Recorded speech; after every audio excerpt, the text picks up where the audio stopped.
جو لکھتا ہوں میں نعتِ شافعِ محشر کیے یاور۔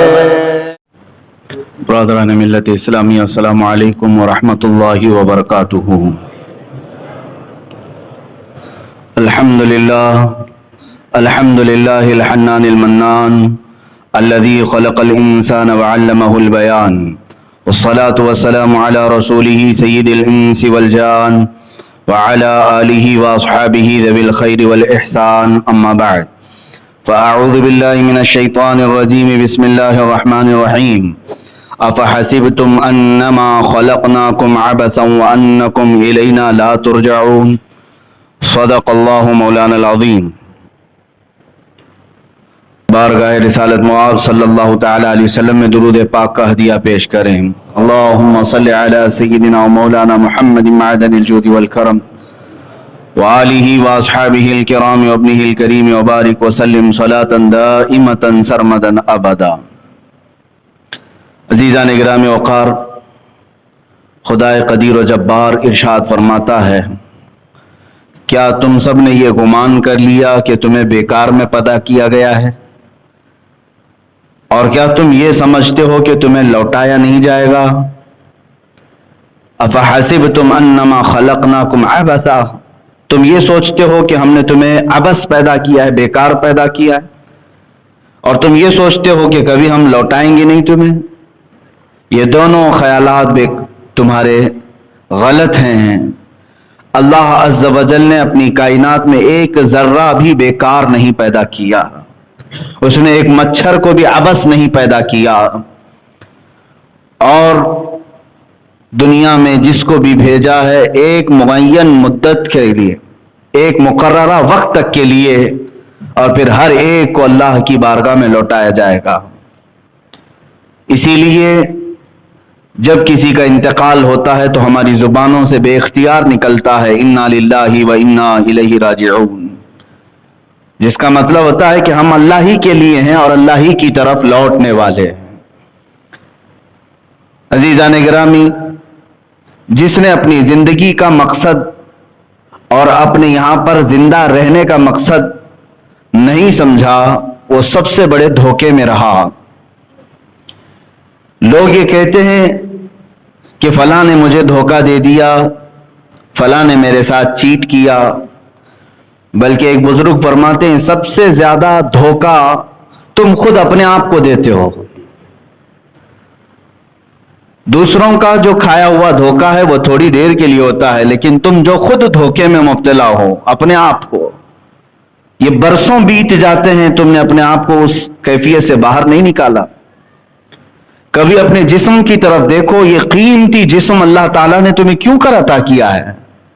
یہ ہاتھ و پیر کی نعمتیں، یہ آنکھ و زبان کی نعمتیں، یہ قوت سماعت، قوت بصارت، یہ تمام قوتیں جو اللہ نے تمہیں بنا کسی معاوضے کے دیا ہے، کیا یوں ہی دے دی گئی ہیں تمہیں؟ ان کا کوئی استعمال؟ تو پھر ظاہر سی بات ہے، بندہ جس چیز کے لیے پیدا کیا گیا ہے وہ چیز نہ کرے تو گویا کہ اس نے خود اپنے آپ کو اس دنیا میں سب سے بڑا دھوکہ دیا۔ میرے عزیزو، اپنے آپ کو دھوکہ دینے سے باہر نکل آؤ۔ میں آج یہ کہنا چاہوں گا ان نوجوانوں سے جو اپنی زندگی کا مقصد نہیں سمجھ سکے، کسی دن آ کر پوچھ لیتے کہ ہماری تخلیق کا کیا مقصد ہے، ہمیں کیوں بنایا گیا ہے، اس دنیا میں مجھے کیوں بھیجا گیا ہے، میں یہاں کیوں زندہ ہوں۔ حد تو یہ ہے کہ جو کسی چیز کی تحقیق کرتا ہے، ریسرچ کرتا ہے، اسے سائنسدان کہتے ہیں۔ ایٹم پر تحقیق کیا، ذرے پر تحقیق کیا، زمینوں پر تحقیق کیا، آسمانوں پر تحقیق کیا، انسان نے کن چیزوں پر تحقیق نہیں کیا ہے؟ اور جس مادے پر انسان تحقیق کرتا ہے وہ اتنا بلندی پر جاتا ہے کہ دنیا اسے سائنسدان کہتی ہے، سائنٹسٹ کہتی ہے۔ اور اسلام سب سے پہلے تمہیں خود اپنے آپ پر تحقیق کرنا سکھاتا ہے۔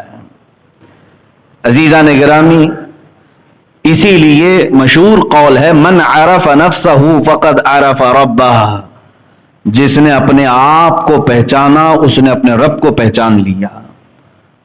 خود اپنے متعلق سب سے پہلے معلومات حاصل کر لے کہ میرا بچپنا کیوں ہے، میری جوانی کیوں ہے، مجھے اگر بڑھاپا دیا گیا ہے تو کیوں ہے، میری سانسوں کا کیا حساب کتاب ہے، میں اس دنیا میں ساری سہولتیں کھا پی کر کے استعمال کر کے کیوں رہ رہا ہوں، کوئی تو مقصد ہوگا۔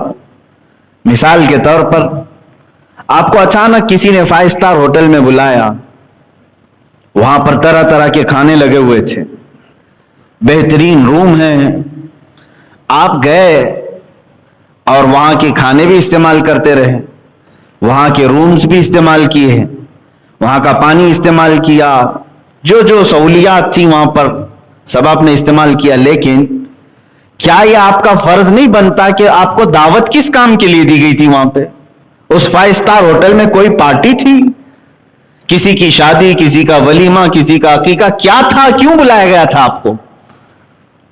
کیوں بلایا گیا؟ ایک بڑے فنکشن ہال میں آپ کو کیوں بلایا جاتا ہے؟ آپ کو تو یہ معلوم ہی ہوتا ہے مجھے فلاں کی شادی میں بلایا گیا، ولیمے میں بلایا گیا، عقیقے میں بلایا گیا، منگنی میں بلایا گیا، آپ کو معلوم ہوتا ہے کیوں بلایا گیا ہے۔ بغیر آپ کو معلوم ہوئے آپ وہاں جا کر کے موج مستی کرتے رہیں تو آپ کو پاگل کہا جائے گا، اسے پتہ ہی نہیں ہے یہاں ہو کیا رہا ہے، صرف عیاشی کرنے کے لیے آ گئے۔ عزیزان گرامی وقار، تمہارے اس کائنات میں جلوہ گر ہونے سے پہلے اللہ تعالیٰ نے کیا چیزیں تمہارے لیے نہیں سجائی؟ یہ زمین کا مضبوط بچھونا، آسمان کا مضبوط چھت بغیر پلر کا، یہ کائنات میں سرسراتی ہوئی ہوائیں اور تمہارے لیے مفت سانسیں، تمہارے لیے پانی کی فراوانی، روشنی کا انتظام، سونے کے لیے الگ تمہیں نیند کے غلبے، بھوک لگے تو کھانے کی تمام چیزیں، یہ سب چیزیں مہیا کر دی گئی، تو تم آئے کیوں یہاں پر؟ اس کائنات میں کیوں آئے؟ کیا مطلب تھا، کیا مقصد تھا؟ اسی مقصد تخلیق کو قرآن کہتا ہے سورہ زاریات کی آیت، وَمَا خَلَقْتُ الْجِنَّ وَالْإِنسَ إِلَّا لِيَعْبُدُونَ۔ اللہ تعالیٰ فرماتا ہے ہم نے جنات اور انسانوں کو صرف میری عبادت کے لیے بنایا ہے، اپنی عبادت کے لیے بنایا ہے۔ سمجھ میں آیا کہ ہمیں کائنات میں اللہ نے اگر بھیجا ہے تو اس کی عبادت کے لیے بھیجا ہے۔ عزیزان گرامی، اسی بات کو میں نے اس سے قبل بھی دہرایا تھا کہ انسان باقی ساری چیزیں کر لیا لیکن جس کا مقصد کے لیے وہ آیا تھا اسی میں وہ ادھورا رہ گیا، یعنی عبادت، اللہ کی رضا حاصل کرنا، یہ سب کا مقصد تھا، اسی لیے تمہیں بنایا گیا تھا۔ اور آج بہت سارے لوگ یہ سمجھتے ہیں کہ یہ لائف بیکار کی چل رہی ہے اور اس کو اس طرح سے گزار رہے ہیں جیسے لگتا ہے کہ کوئی ہلکی پھلکی چیز تمہارے ہاتھ میں آئی ہے۔ اتنی قیمتی زندگی اللہ تعالیٰ نے تمہیں دی ہے کہ اگر سانس تمہاری رک جائے تو کروڑوں دے کر کے بھی کسی ڈاکٹر سے سانسیں واپس نہیں لا سکتے۔ ایک بار تمہاری دھڑکن رک جائے تو لاکھوں کروڑوں اربوں دے کر کے بھی اس دھڑکن کو واپس نہیں لا سکتے۔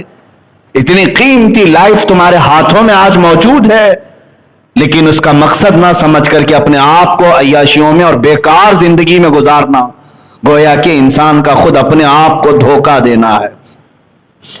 مجھے بتاؤ کتنے لوگوں نے اپنے آپ کو دھوکہ دیا؟ یہ تو جرم ہے دھوکہ دینا دوسروں کو، لیکن میں سمجھتا ہوں اس سے بڑا جرم اپنے آپ کو دھوکہ دینا کہ تم پیدا کس کام کے لیے کیے گئے تھے اور کر کیا رہے ہو آج۔ مجھے بتاؤ اے بچوں، جوانوں، کیا تمہاری راتیں اسی لیے بنائی گئی ہیں کہ تم رات بھر بیٹھ کر گیم کھیلو؟ کیا تمہاری راتیں اسی لیے ہیں کہ تم کسی بھی نکڑ پر بیٹھ کر کے گپیں لگاؤ؟ کیا تمہاری راتیں اسی لیے ہے کہ لوگوں کے عیب جوئی کرو؟ کیا تمہارے دن اسی لیے ہیں کہ تم اپنے طبیعت اور اپنی خواہشات کے لیے ڈانس بار، کبھی کلب، کبھی فلاں جگہ، نشے کے اڈے، تاش کے پتے، شراب کی بو، یہ تمام چیزیں زندگیوں میں ایسی لائی گئی؟ کیا آپ نے کبھی یہ سوچا کہ اسی لیے میں دنیا میں آیا ہوں؟ نہیں میرے عزیزو، کسی اور نے نہیں، تمہیں اس راستے پر تمہارے نفس نے دھوکہ دیا ہے، اپنے آپ کو دھوکہ دے کر کے صراط مستقیم سے ہٹا دیا ہے۔ عبث نہیں پیدا کیے گئے، بیکار نہیں پیدا کیے گئے، میں تاریخ کی چند مثالیں آپ کے سامنے رکھتا ہوں جنہوں نے دنیا میں ایک ایسی تاریخ رقم کی ہے کہ ان کی زندگی کا ایک لمحہ بھی ضائع نہیں کیا انہوں نے. ایک دن تو دور کی بات ہے، ایک لمحہ ضائع نہیں کرتے تھے. امام بخاری رضی اللہ تعالیٰ عنہ، کون نہیں جانتا اس امام المحدثین کو. قرآن پاک کے بعد سب سے افضل کتاب اس روئے زمین پر وہ بخاری شریف ہے، صحیح بخاری. آپ پڑھنے کے لیے جب بیٹھتے تھے یا احادیث کا مطالعہ کرتے تو رات پوری گزر جاتی، تھوڑی دیر آپ آرام کرتے، اس کے بعد جب مطالعے کے لیے بیٹھتے تو فجر کی اذان ہونے کے قریب آ جاتا اور وہ احادیث پلٹتے رہتے ہیں اور اس میں غور و فکر کرتے رہتے. پہلے ایسا ہوتا کہ صبح صادق جب ہو جائے تو مرغے بانگ دیتے. بانگ دینا سمجھتے ہوں گے، مرغا پکارتا ہے. اب مرغوں کے پالنے کا بھی سسٹم ختم ہو گیا ہے، سب دیسی مرغوں کی جگہ برائلر چکن نے لے لیا ہے. یہ سارے تو جنگلی کہلانے لگ گئے اب، حالانکہ اس کی فضیلت آئی ہے یہ دیسی مرغے کی.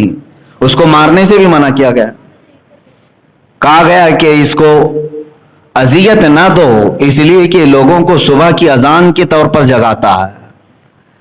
تو پہلے یہی ہوتا تھا کہ برابر وقت پر صبح صادق پر مرغا بانگ دیتا اور لوگ یہی سمجھتے کہ اب فجر کا وقت ہو چکا ہے. وہ برابر فجر کے وقت پکارتا اور اس مرغے پر لعنت بھیجی گئی ہے جو آدھی رات میں پکارتا ہے. کہا گیا وہ شر ہے، وہ شیطانی ہے. خیر، امام بخاری رحمت اللہ تعالی علیہ کچھ لکھ رہے تھے یا پڑھ رہے تھے، مرغے نے بانگ دی تو جیسے ہی مرغا بانگ دیتا آپ اپنی کتاب بند کر دیتے اور مسجد کی طرف چلے جاتے. نماز کا وقت ہو چکا ہوتا جب آپ فجر کی ادائیگی کے لیے آتے.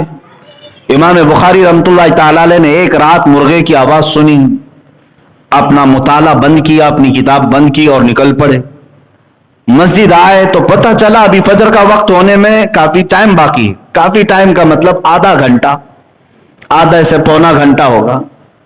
اتنا وقت باقی تھا ابھی طلوع صبح صادق کے لیے. امام بخاری رحمت اللہ تعالی علیہ کو جلال آ گیا.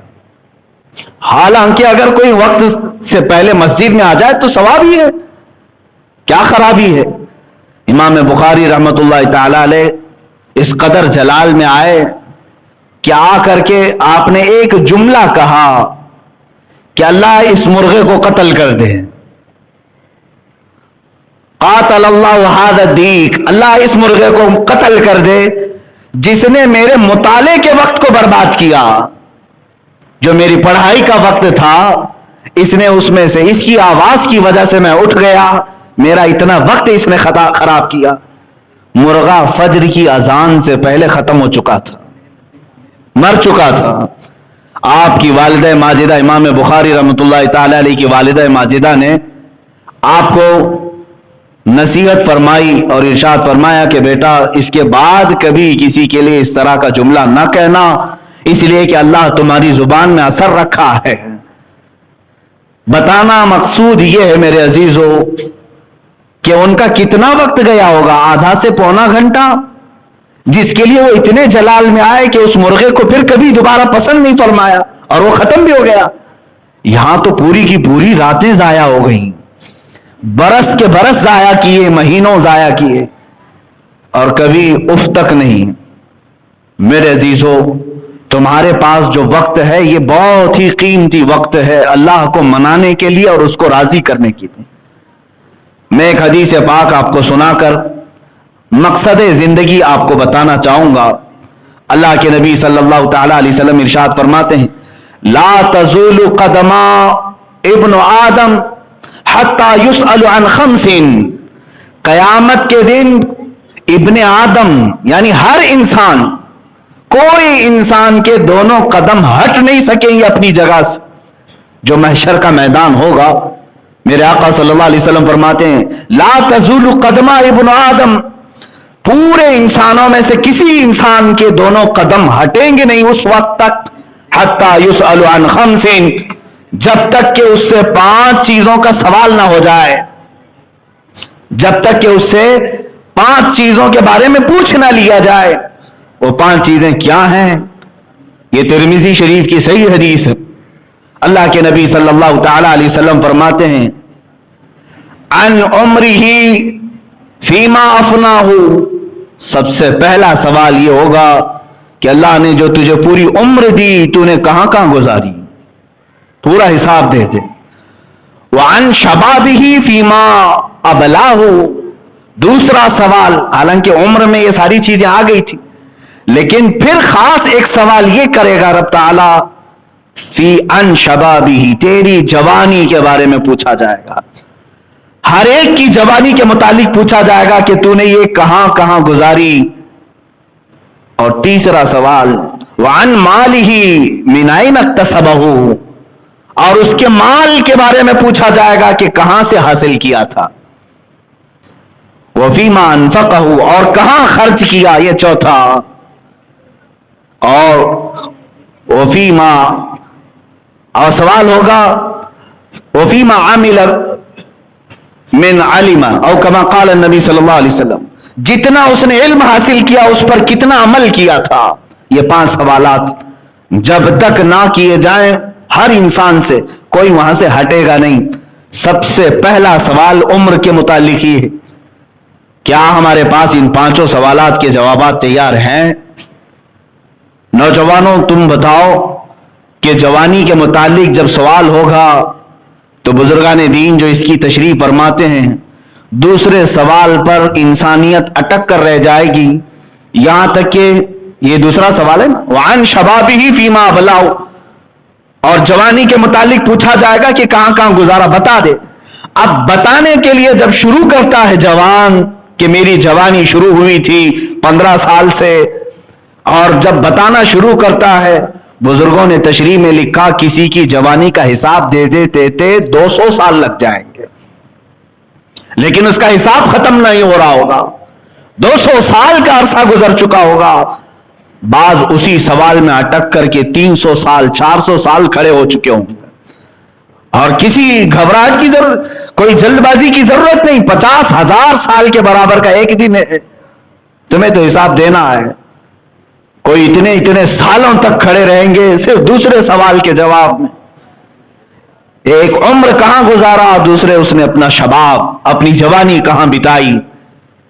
लिख करके रख लो कि अपनी जवानी के मुतालिक क्या अल्लाह रब्बुल इज्जत की बारगाह में ये कहोगे कि मैंने तो अपनी जवानी की हर रात गेम खेलने में गुजारी, जवानी की हर रात चैटिंग में गुजारी, जवानी की हर रात लोगों को एक जगह से दूसरी जगह मुंतकिल करते और उनके ऐबों को देखने में गुजारी। इंसान की यह फितरत है कि वो हमेशा बुराई देखना पसंद करता है।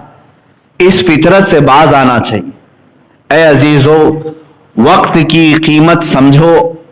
और नौजवानों से मैं कहूंगा, अब तुम्हारे लिए हालात इस कदर तेजी से बदले जाएंगे कि सिर्फ और सिर्फ आपके पास अभी 5 से 10 साल के अरसे में इतनी जबरदस्त चेंजिंग देखने को मिलेगी जो पिछले 100 सालों में आपने नहीं देखा होगा।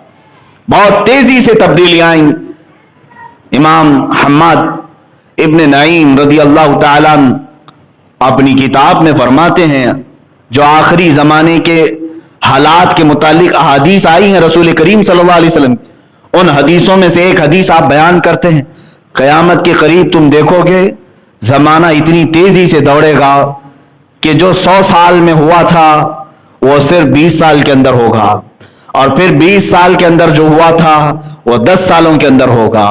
वो आज हमने महसूस किया है, पिछले 20 साल के अंदर इस कदर दुनिया में तब्दीली आ गई है जो पिछले 100 सालों में उनके ख्वाब भी नहीं देखे गए थे। इंटरनेट की दुनिया ने कहां से कहां पहुंचाया है। अब अगले जो 10 साल होंगे ये पिछले 20 सालों से भी ज्यादा तेज होंगे। हम अभी से सुन रहे हैं कि 5G का आना मुतवक्को है और उसके बाद दुनिया में जबरदस्त तब्दीलियां आएंगी। हो सकता है कि तुम्हारी नेचुरल कुदरती चीजों पर बहुत बड़ा इफेक्ट हो, बहुत बड़ा असर हो। तुम्हारे खान पान में तब्दीली आ जाएगी, रहन सहन में तब्दीलियां आ जाएंगी। बहुत सारी चीजें ऐसी आज प्लानिंग हो रही हैं कि माइंड कंट्रोलिंग के मुतालिक लोग प्लान बना रहे हैं। ये माइंड कंट्रोलिंग क्या है? किसी के जहन और दिमाग को ऐसा अपने काबू में रखना कि मैं उठ कहूं तो उठे, बैठ कहूं तो बैठे, चल कहूं तो चले। ये ऑर्डर देने वाले जो सिस्टम है, माइंड कंट्रोलिंग कहते हैं, इस पर पूरी दुनिया आज, पूरी दुनिया नहीं, यहूदी लॉबी सबसे ज्यादा इसमें मसरूफ अमल है। चंद दिनों पहले अभी एक यहूदी आलिम ने बाज़ाब्ता वीडियो कॉन्फ्रेंसिंग, वीडियो करवा करके ऐलान किया है कि हमारे अगले 5 सालों में प्लान क्या है, हम पूरी दुनिया को क्या करने जा रहे हैं। अगरचे उसका ऐलान हो, हम तो जानते हैं अल्लाह जो चाहता है वही होता है मेरे अजीजों, लेकिन दुनिया को डिस्ट्रॉय करने के लिए लोग और पूरी इंसानियत के कातिल ये यहूदी लॉबी जो प्लान बना रहे हैं, क्या हम उसके मुतालिक तैयार हैं?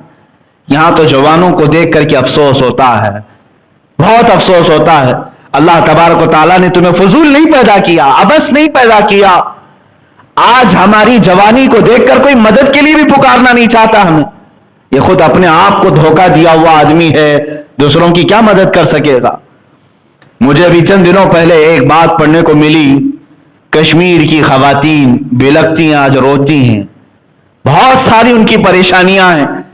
लेकिन एक जमाना था जब इसी सिंध के इलाके से चंद औरतों ने अरब के नौजवानों को पुकारा था। राजा दाबेर सिंह, ये मैं 90 हिजरी की बात कर रहा हूं, आज से 1300 साल पहले तकरीबन राजा दाबेर सिंह की हुकूमत थी। जब कुछ हज पर जाने वाली खवातीन श्रीलंका से निकली, बीच रास्ते में गुंडों ने उन्हें अगवा कर लिया और उनकी इज्जतों से खेलने लगे, तो उन औरतों ने जो हज के लिए निकली थी आवाज दी कि कोई अरब का काफिला हो तो हमारी आवाज खलीफा वक्त तक पहुंचा दे।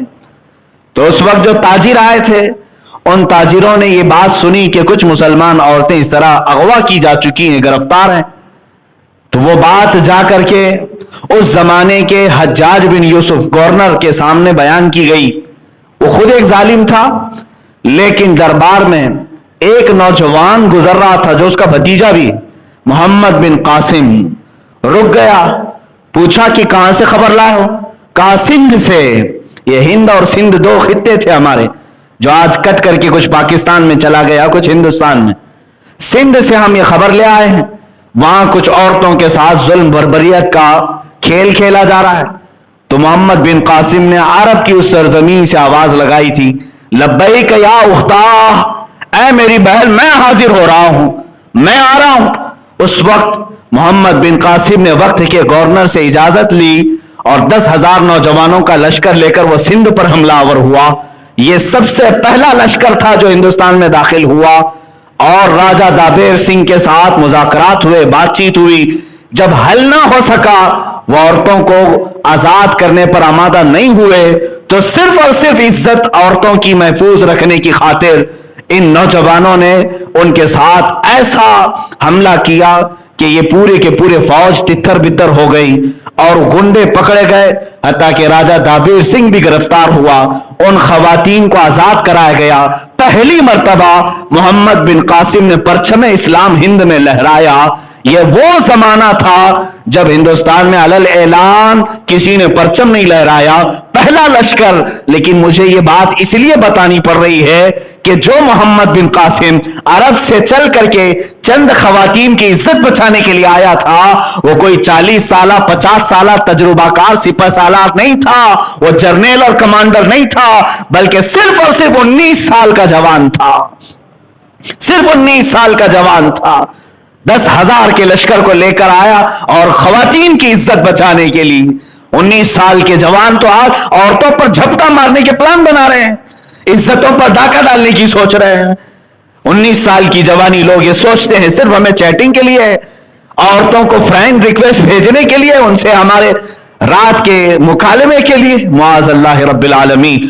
याद रखो तुम्हारा जो ये शबाब, तुम्हारी ये जवानी जिन लम्हों में गुजर रही है, तुम क्या सोचते हो घर के पर्दे बंद करके मैं चैटिंग करता हूं? तुम्हारा अकीदा क्या है?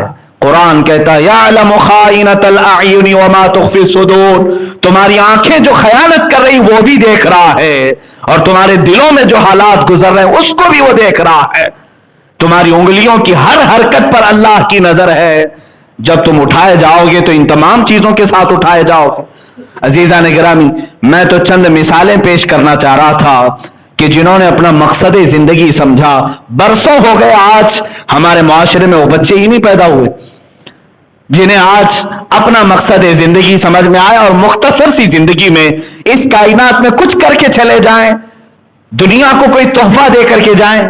आपको मालूम है आज दुनिया जिन जदीद चीजों का लाभ उठा रही है, ये जितनी टेक्नोलॉजी है, मैं चैलेंज करता हूं इनकी जड़ तक जाओगे तो ये सारी टेक्नोलॉजी जो हदिया किया गया है पूरी दुनिया को, आज इसमें सबसे बड़ा किरदार मुसलमान उलमाए कामिलीन का है।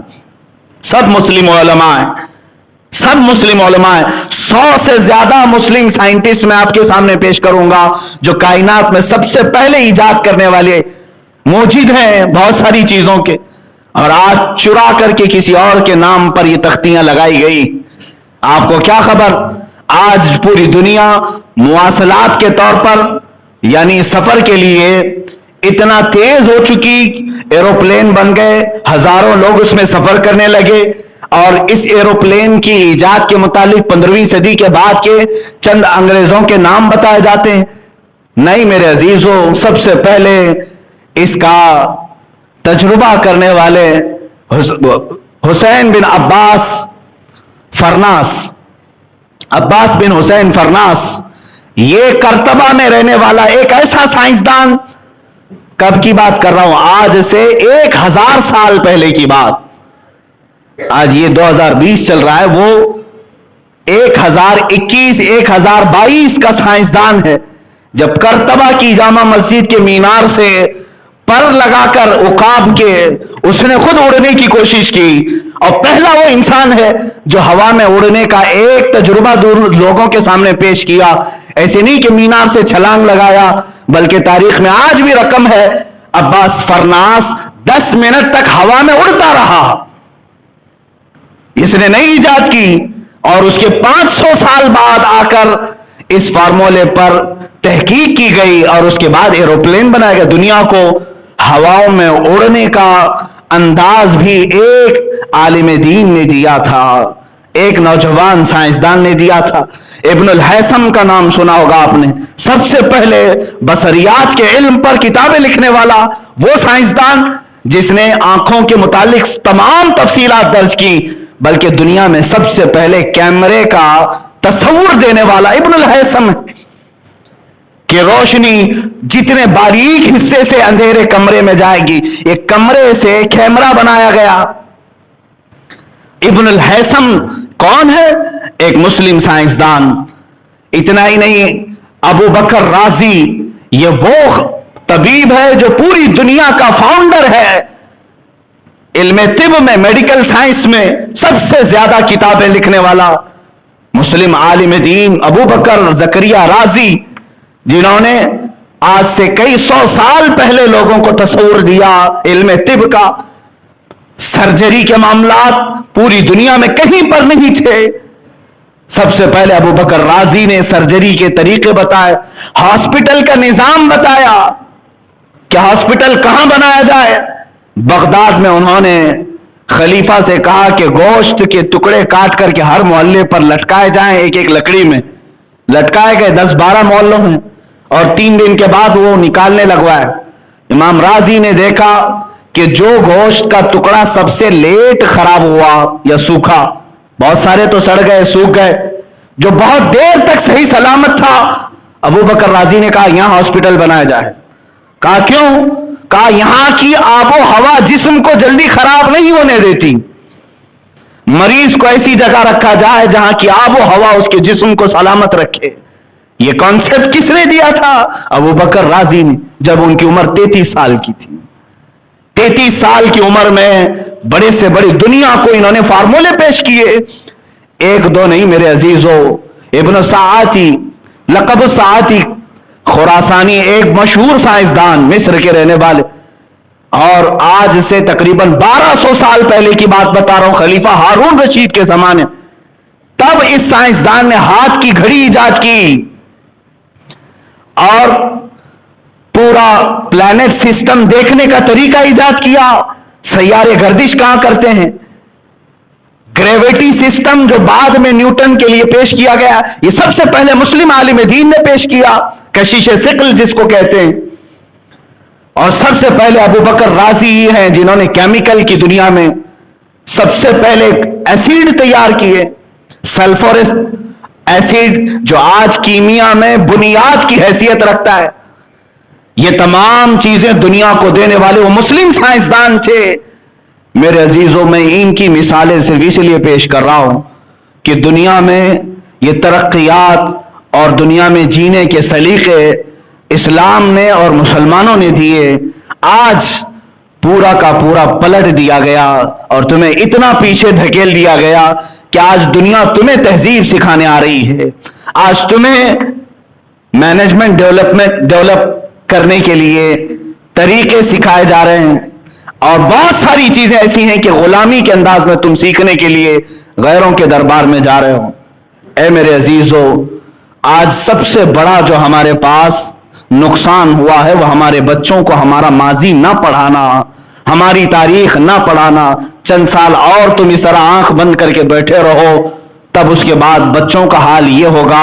ये मुस्लिम साइंसदान तो भुला ही दिए गए हैं, ये तो कहां मालूम है, अच्छे अच्छे लोगों को नहीं मालूम, ये तो भुला ही दिए गए हैं। औलिया इकराम भी भुला दिए जाएंगे, तारीख खत्म की जाएगी।